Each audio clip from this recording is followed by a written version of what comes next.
সাহেব বললেন যে ইতিমধ্যে হয়েছে, সেটারও পুঙ্খানুপুঙ্খ বিচার, মানে আমার কথা একটাই, কোনো নিরপরাধ ব্যক্তি যেন এটার সাথে আমরা ইন্টেনশনালি যেন না জড়াই দেই।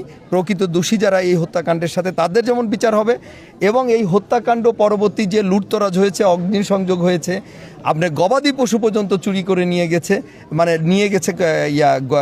গোয়ালঘর থেকে খুলে, এইগুলোর সাথেও যারা জড়িত তাদেরকে। সম্মানিত উপস্থিতি, সম্মানিত নেতৃবৃন্দ এবং আমাদের ইলেকট্রনিক এবং প্রিন্ট মিডিয়ার সকল ভাইরা, সবাইকে নির্বাচনী এলাকা রাজবাড়ী 2-এর পক্ষ থেকে আপনাদেরকে শুভেচ্ছা, মোবারকবাদ। একেবারে জুমার নামাজ একদম অত্যাসন্ন, একেবারে কিছুক্ষণের ভিতর জুমার নামাজ শুরু হবে।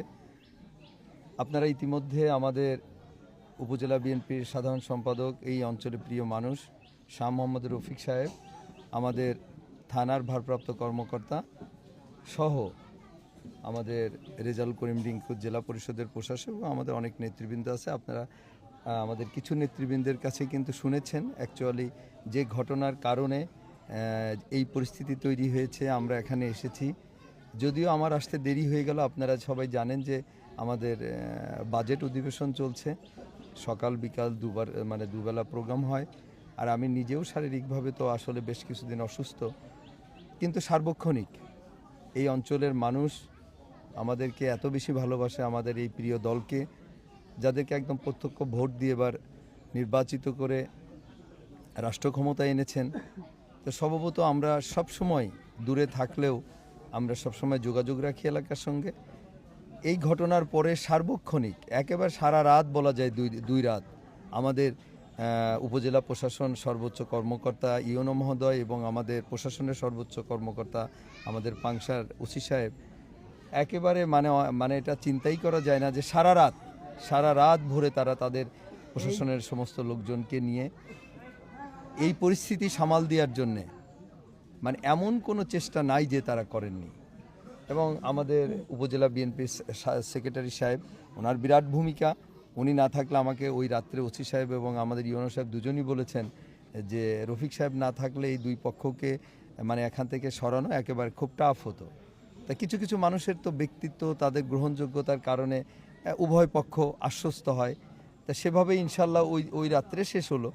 কিন্তু এর ভিতরে যে এই যে ঘটনার ভিতরে এক পক্ষ আর এক পক্ষ এই যে মারামারি হওয়াতে সেখানে বেশ কিছু এই যে আমাদের আজকের যার কারণে যাদের বাড়িতে আজকে এসেছি, যে উনি আমাদের দুষ্কৃতিকারীদের আঘাতে তাকে এমনভাবে স্টেপ করা হয়েছে, ছুরিকাঘাত করা হয়েছে যে সে মৃত্যুর সাথে পাঞ্জা লড়ে উনি হসপিটালে ইন্তেকাল করেছেন। এরপরে এই ঘটনার পরপরই প্রশাসনের সর্বোচ্চ সজাগ দৃষ্টি থাকার পরেও আমরা জানি যে এই অঞ্চলও, সবাই আমরা জানি এটা তাদের একেবারে অনেক পুরানো একটা অতীত ঐতিহ্যের মতো তারা মনে করে যে এই যে কাঞ্জে এখানে আর কোনো দল থাকে না, তখন দলমত নির্বিশেষে সবাই এক হয়ে তারা এক পক্ষ আর এক পক্ষের উপর এরকম ঝাঁপিয়ে পড়ে, যেটা আমরা অনেক আগে থেকেই এটা দেখছি। এবং এটার ব্যাপারে আমাদের কঠোর ভূমিকা, আমাদের প্রশাসন, উপজেলা প্রশাসন, আমাদের পুলিশ প্রশাসন সহ আমরা আমাদের সরকার থেকেও এমন কোনো বার্তা নাই যে আমরা তাদেরকে দেইনি। এবং সেই হিসাবে নির্বাচনের পর থেকে অনেকে আশঙ্কা করেছিল যে এই অঞ্চলে বড় ধরনের আনরেস্ট হবে। তা আল্লাহর কাছে লাখো কোটি শুকরিয়া, আমরা সবসময় জানাতাম যে কয়েক মাস যথেষ্ট শান্ত ছিল। এর ভিতরে এই যে আমাদের উপজেলার সেক্রেটারি সাহেব বললেন যে একটা তুচ্ছ ঘটনা, জমি মাপামাপি, এবং এই যে তাসিরের আমাদের জামিরের বোন বিয়ে হয়েছে ওখানে, তার বোনের বাড়িতে যে জমি মাপামাপিকে কেন্দ্র করে এত বড় একটা ঘটনা হলো। এবং একজনের তো আল্লাহ তাআলা দুনিয়া থেকে তাকে নিয়ে গিয়েছেন আততায়ীদের নির্মম ছুরিকাঘাতে। সেই সাথে এই ঘটনার তারপরে যে ঘটনাটা ঘটেছে, এইটা আমাকে সংসদেও আমাদের অনেক সিনিয়র নেতৃবৃন্দ আমাদের কাছে কোশ্চেন করছে যে এটা কি হচ্ছে ওখানে।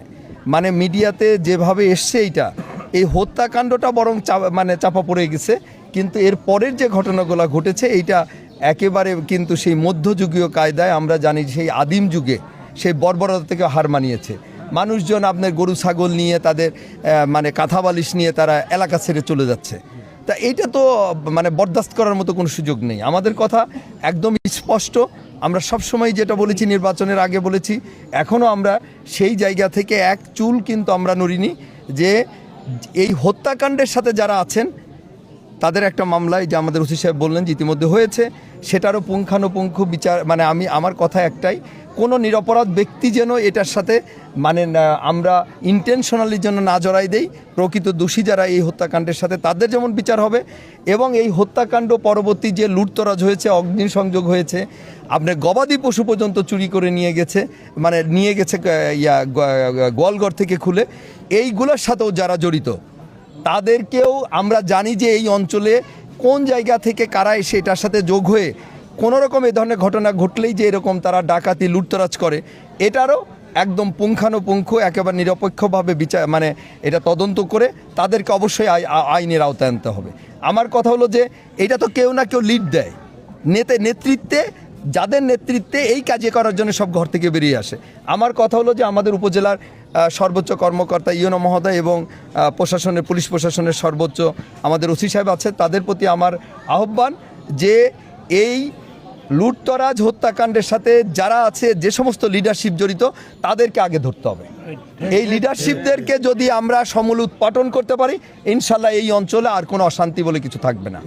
আমার কথা থাকবে এটাই, আমিও সজাগ দৃষ্টি না, শুধু আমার সর্বোচ্চ আমার শক্তি দিয়ে আমার সরকারের পক্ষ থেকে সহযোগিতা করে, আমার কথা হলো যে এই অঞ্চলে আর এইগুলা করার সাহস কেউ যদি দেখায়, কারণ ইতিমধ্যে যা ঘটছে তারা আর কোনো পার পাবে না, আর নতুন করে তো কোনো সুযোগই নেই। আমি বললাম ইনশাল্লাহ আপনারা আস্থা রাখুন, আমাদের সরকার এই সমস্ত অপকর্মের প্রতি কিন্তু জিরো টলারেন্স। কাজেই আপনারা একটু ধৈর্য ধরতে হবে, ইনশাল্লাহ এটার এই হত্যাকাণ্ড এবং লুটতরাজের বিচার অবশ্যই হবে। সেই সাথে আমাদের পার্টি সেক্রেটারি রফিক সাহেব বলেছেন ইতিমধ্যে 12টা না কটা 15টা, হ্যাঁ প্রায় 15টার মতো এটা একটা ডকুমেন্টস রেখেছে। আমি শুনেছিলাম যে প্রায় 45টার মতো গবাদি পশু, গরু, ছাগল, মহিষ এরকম এখান থেকে লুট করে নিয়ে গেছে। ইতিমধ্যে উনি ফেরত দিয়েছেন।